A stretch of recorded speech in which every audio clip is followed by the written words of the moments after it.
Hai, nama saya Irfan. Saya agronomis daripada Crop Fiber.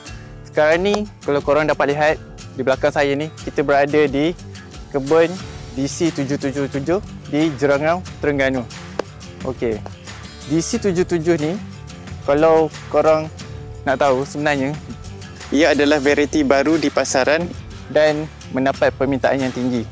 Kenapa mendapat permintaan tinggi? Sebabnya DC77 ni dia mengeluarkan hasil yang banyak.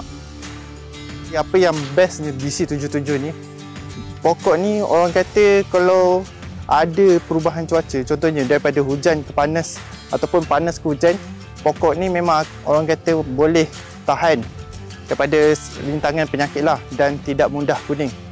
Jom kita lihat hasil daripada pokok ni. Sekarang kita akan melihat di ladang. Apa yang saya kata tadi, yang di mana satu nut ada dua buah. Okey, sekarang kita dah jumpa.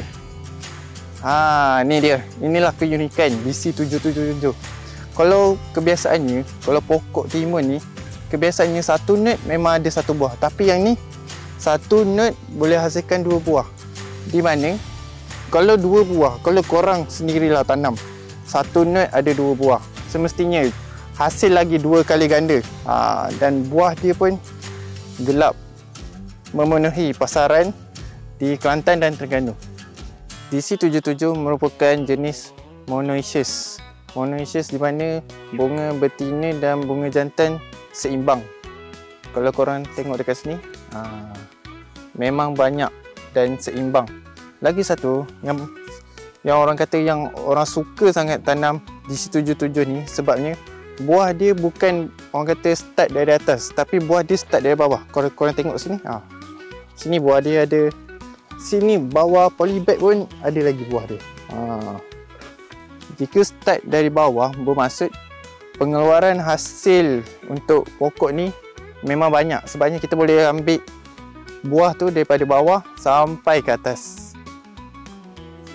So inilah sebahagian hasil daripada DC777.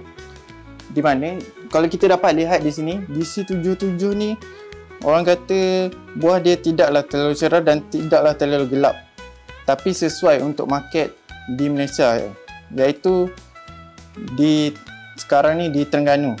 Kebanyakannya kalau belah-belah pantai timur, Kelantan, Terengganu memang akan suka buah yang gelap. Dan apa yang orang kata bestnya DC77 ni, DC77 ni kalau kita makan ni orang kata memang rangup, serta ketahanan dia lebih lama lah. Jadi jika anda mempunyai masalah penyakit di pokok timun anda atau hasil yang kurang untuk pokok timun anda, selesaikan semua masalah menggunakan DC777. So, mungkinkah anda expert grower yang kami cari?